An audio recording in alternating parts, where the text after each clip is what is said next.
Hello, Dr. Johnson and fellow BSG competing companies. This is Group D Footwear Inc.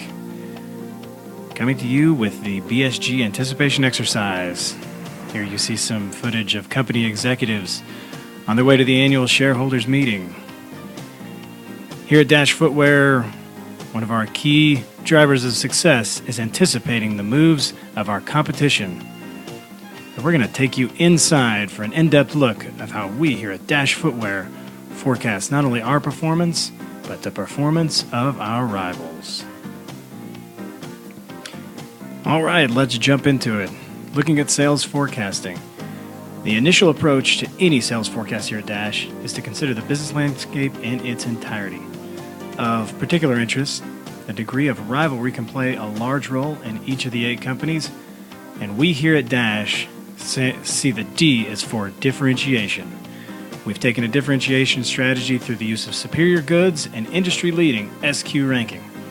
Retailer support has also been at the forefront of our model to ensure maximum amount of retails in each market. The use of CSR has been a strategy we've employed to bolster our image rating. For example, in year 13, we had an industry-leading 100 score. We predict the same image rating for year 14. However, due to increased buyer power and an increased number of shoes hitting the market, our expenditures for CSR may become lower in the years ahead. Looking at some of our other branded sales forecast numbers, we anticipate wholesale pricing to be up slightly, but not much. We do see advertising budgets, rebate offers, and the number of outlets and retailer support all increasing as competition starts to heat up in this game. In the most recent year, Dash's competitors have made some considerable improvements in marketing, pricing, and differentiation strategy. Game theory and competitor profiling can also play a role in our forecast. In strategic group map, we see some very vertically integrated maps in the 2 regions where all companies have branded production. In North America and Asia and the Pacific, we see not a lot of differentiation between product line breadth and a little bit in price and quality ranking. However, in Europe and Latin America, companies seem to be differentiating themselves. They seem to be taking a different strategy as far as breadth of the product line and strategic initiatives as far as price and quality. Another big part here at Dash Footwear, whenever we do sales forecasting, is looking at branded price and SQ trends. They're very helpful in assisting our competitor and assessing our competitor profiles. Our strategy from the outset has been to provide a high-quality product at potentially a high price. But when we see the 4 areas and the different prices and qualities of shoes that the different companies are putting out, we see prices are starting to stagnate while the quality of the shoe is increasing. And this could lead to some tighter competition as margins start to narrow when prices stagnate, but the cost of goods keeps going up. And lastly, looking at our sales forecast, how many shoes are going to be produced and how many are going to be bought. And in year 14, greater than any other year, we're starting to see a disconnect between a potential footwear supply and the expected footwear demand for the entire market. What this could lead to is increased competition in branded footwear, but also a greater number of shoes that aren't sent to the branded footwear market, instead are sent to private label. We here at Dash think this supply and demand disconnect, greater than any other factor, will drive sales forecasts not only for our company, but for our competition in year 14 and beyond. You'll continue to hear this particular topic come up throughout this sales forecast and anticipation presentation. Let's turn now to chasing celebrities in our celebrity bid portion of the BSG anticipation exercise. First on the block is Oprah Letterman. Oprah Letterman is currently signed by Group D and will be available in year 14. She received $5 million per year and was a very popular celebrity, receiving many bids the first time around. She has high American appeal, and that's important to Dash Footwear because they've got a high dependence on the American market share. We predict the company D will re-sign Oprah Letterman at $6.5 million per year. Up next, Tiger Green. Tiger is currently signed with Group A and was signed in year 12. He's got very high appeal in North America, Europe, Africa, and Asia. We predict Company A will continue to fight for Tiger Green, offering him an accepted bid of $5.75 million per year. Up next, Ace Federer. Ace is kind of a cheap Euro-Africa powerhouse. His contract is yearly. He was signed by Group D last year. We predict Group D will attempt to re-sign Ace at $3.5 million per year as they've just increased their production capacity in Europe and need someone to help drive that Africa market share, Europe-Africa market share. And up next, Nick Shaven. This is Nick's first year to be bid. He has mediocre celebrity appeal throughout all markets, and we predict Company E will offer an accepted bid of $2.5 million per year.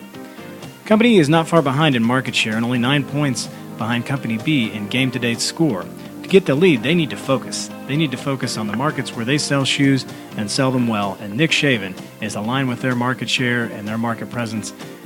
If they sign him, it gives them a leg up on some of the competition and can pull them out of the middle of the pack and closer to the front. And last but not least, Bronco Mars. Bronco is an Asia-Pacific superstar. He hasn't been signed yet, but this year, we're predicting Company H is going to bust the trend of mediocre performance by signing this marquee celebrity and focusing in the Asian market. We're predicting that Company H will offer an accepted bid for Bronco Mars of $3.5 million. So that brings us to private label. Private label, more than any other area, we're seeing the five forces gain some strength. Rivalry is obviously evident in this segment. Bids have been up and down a little, but I think teams are just adjusting to the game. We here at Dash think that the pricing and the competition for private label is going to increase the rivalry and decrease the value of this segment of the industry. The threat of new entry is probable as new branded production spillover starts to come to private label. Some of those companies that have yet to bid in some markets of private label will start to get competitive. No real threat of substitutes other than possibly a lower quality shoe, but everyone's pretty much making about the same shoe. Bargaining power of suppliers, it's the same for everyone, so that kind of decreases the effect of the bargaining power of suppliers, except we can see some differentiation whenever superior material or inferior material costs start to go up. Bargaining power of customers has been relatively constant until now. We think the supply that is now in play, that is going to be dropping into the private label segment, is going to increase the bargaining power of customers and get lower prices for those private label shoes. So let's turn to North America. We think here is where game theory starts to kick in.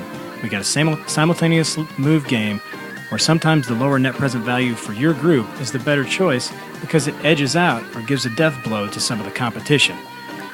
We expect Group D to shock the industry, bidding the most shoes at the lowest price ever as they dump some of their branded production spillover into the North American segment. Company D will put 1.579 million shoes on the block at $27.15 per shoe. Moving to Europe Africa, the lowest bid will increase slightly to $29. This increase is due to G realizing they didn't make any money at $28.50 whenever they won the lowest bid in year 13. Now another real shocker here is Company D is going to come in and undercut the entire market with their new production that's coming out of Europe, at which they'll neither owe a tariff or as great a shipping as the other competitors. Company D will move in with a bid of 450,000 shoes at $29.15. Now on to Asia Pacific. The bids in 2013 were tight, and for that reason we anticipate a drop in average bid.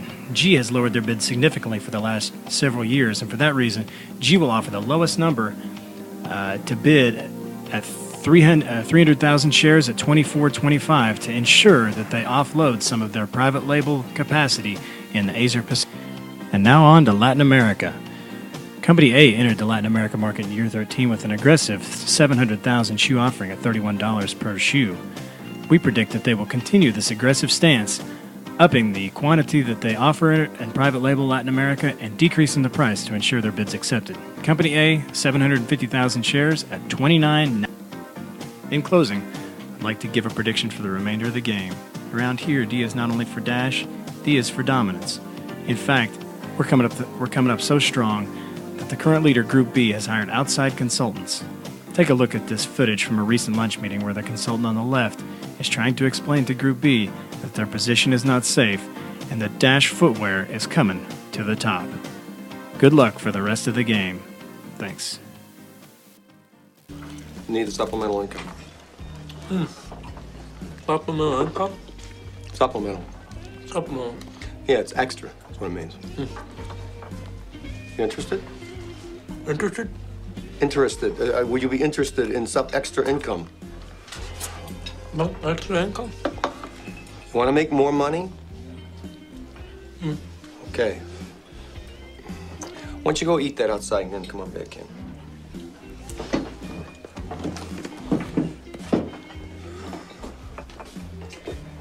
Hi. Not you. Hi.